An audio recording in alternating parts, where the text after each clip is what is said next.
నానా ice cream తింటారా? ఏంట్రా వేళాకోళంగా ఉందా? తీర్పు ఏమొస్తుందో ఏమిటో అని చాలా వేడి మీద ఉన్నాను. అందుకే కాస్త చల్లబడతారని తెచ్చాను. రై నువ్వేంటా నన్ను ఇలా పీడిస్తున్నావు? పద్మా పద్మా! మావయ్య చెప్పండి మావయ్య. ఏం చెప్పాలమ్మా? నీ మొగుడుకు 4 మంచి మాటలు చెప్పి సైలెంట్ గా ఉండేలా చూడమని చెప్పానా లేదా? చెప్పారు మావయ్య, నేను అదే పనిలో ఉన్నాను. మరెందుకు వీడు మారటం లేదు? నేను చూసుకుంటాను మావయ్య, మీరు కూల్గా ఉండండి. ముందు వీడిని నా కంటికి కనిపించినంత దూరంగా తీసుకెళ్ళు. అలాగే మావయ్య, మీరు పదండి. ఎక్కడికి వెళ్ళేది? నేను మా నాన్నతో మాట్లాడాలి. నువ్వేం మాట్లాడాల్సిన అవసరం లేదు. లేదు నాన్న, మీతో ఒక విషయం చెప్పాలనుంది. అది చెప్పే వరకు నేను ఇక్కడి నుంచి కదలను. కర్మ తప్పుతుందా? అదేదో చెప్పి తగలడు. పద్మా ఇది పట్టుకో.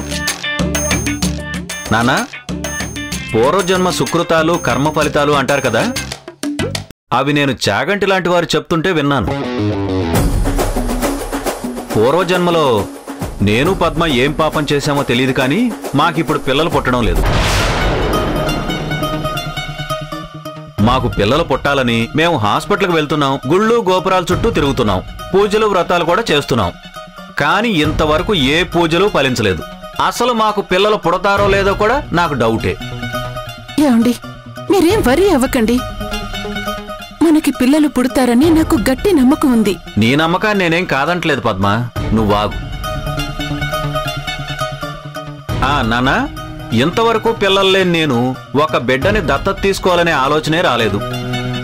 కానీ పిల్లలు పుట్టే యోగ్యత ఉన్నా కూడా రాకేష్ స్వీటీని దత్తత తీసుకున్నాడు.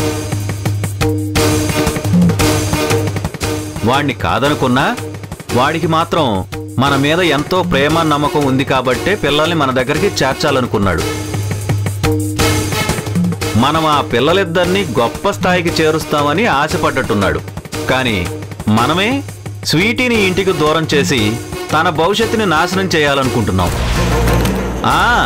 మీరు అవునన్నా కాదన్నా స్వీటీని ఇంటికి దూరం చేయడమే కదా మీ ఉద్దేశం. నానా, ఇది మన ఖాతాలో వేసుకుంటున్న పాపకరమేమో. దాని ఫలితంగానే ఇంకా మనం కష్టాలు ఎదుర్కోవాల్సి వస్తుందేమో. ఒక్కసారి ఆలోచించండి. అంటే ఇప్పుడు ఈ స్వీటీ నా రాజయ్య వాళ్ళకి అప్పగించమనడం నా తప్పంటావా? అది కాదు నాన్న, ఆ రాజయ్య ఎంత మూర్ఖుడో తెలిసి కూడా ఇలా చేయడం కరెక్ట్ కాదు. అందుకే స్వీటీని మన ఇంటికి దూరం చెయ్యొద్దు అని చెప్తున్నాను, అంతే. నోరు మొయ్యరా! వింటున్నాను కదా అని నాకే మంచి చెడులు పాప పుణ్యాలు చెప్పే స్థితికొచ్చావా? అలా అని కాదు నాన్న, నేను చెప్పేది. ఇక చాలు.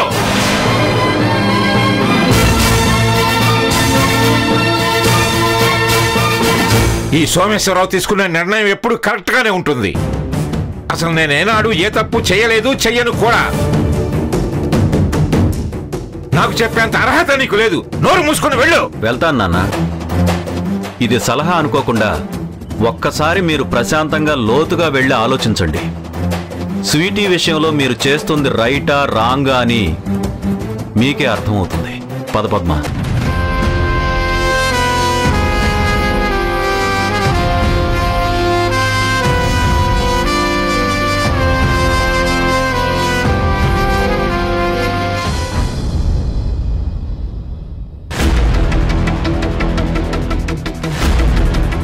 యువర్ ఆనర్, ఈ కేసుని వెంటనే పరిష్కరించాల్సిన అవసరం చాలా ఉంది. అమాయకురాలైన నా క్లయింట్ కన్నబిడ్డ అయిన స్వీటీ ఇప్పుడు హాస్పిటల్లో చావు బతుకుల మధ్య ఉంది. వీళ్ళిప్పుడు ట్రీట్మెంట్ కి సహకరిస్తేనే తను బ్రతుకుతుంది. తన కండిషన్ ఎంత క్రిటికల్ గా ఉందో ముందు సెషన్ లో మీ దృష్టికి తీసుకొచ్చాను. కానీ ఇప్పుడు పొరపాటున తీర్పు ఝాన్సీ గారు వైపు వస్తే ఇంకా చాలా భవిష్యత్తు చూడాల్సిన ఆ చిన్నారి మొగ్గ దశలోనే అంతమైపోతుంది.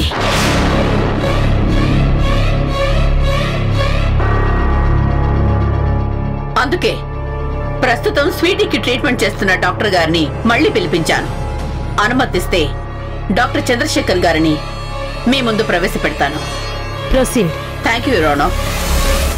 డాక్టర్ గారు,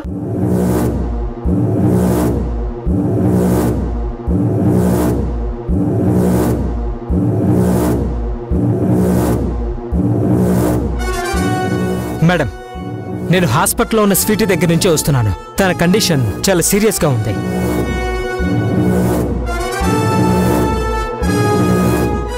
మార్నింగ్ కూడా తన ముక్కులోంచి బ్లడ్ వచ్చింది.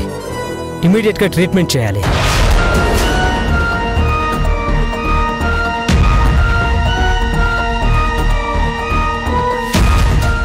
ఈ విషయం ఝాన్సీ గారికి చాలాసార్లు చెప్పాను. అయినా కూడా తను స్వీటీ కండిషన్ని సీరియస్గా తీసుకుంటున్నట్లు నాకు అనిపించట్లేదు.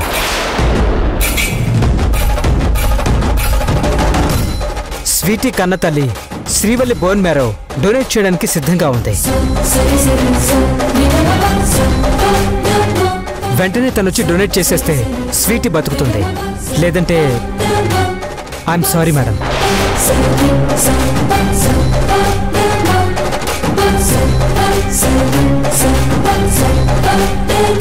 యువర్ ఆనర్,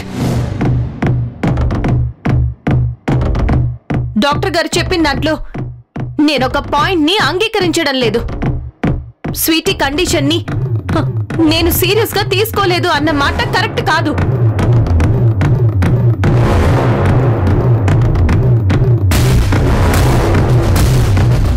స్వీటీని నా సొంత బిడ్డలా పెంచుకున్నాను.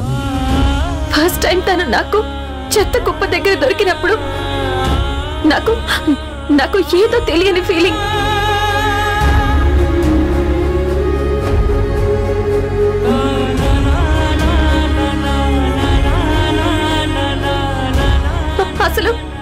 అసలు స్వీటీని కాపాడుకుంది నేను. తనని నా జీవితంలోకి తెచ్చుకుంది నేను. ఆఫీషియల్ గా మా అక్క బావ తనకి అమ్మ నాన్నలుగా ఉన్నా కానీ నేనే తనకి తల్లిలా ఫీల్ అయ్యేదాన్ని.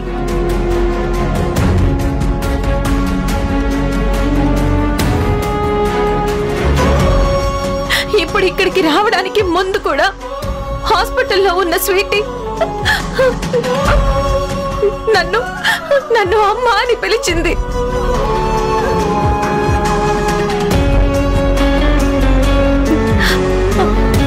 నేను అక్కడికి వెళ్ళొచ్చినందుకే యువర్ ఆనర్ కోర్టుకి రావడం లేట్ అయింది.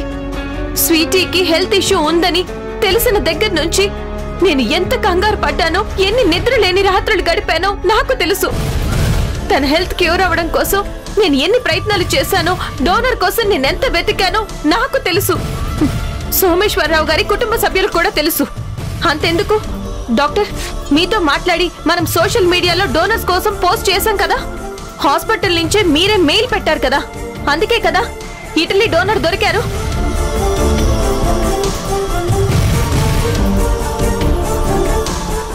స్వీటీని ఇటలీకి తీసుకెళ్లి ట్రీట్మెంట్ చేయిద్దామని నేను నిర్ణయించుకున్నాను. కానీ సోమేశ్వరరావు గారి కుటుంబ సభ్యులు అందుకు ఒప్పుకోలేదు.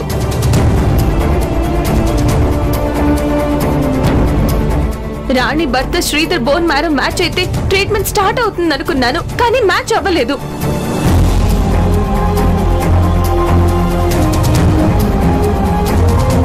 మొన్న గణేష్ అని ఒక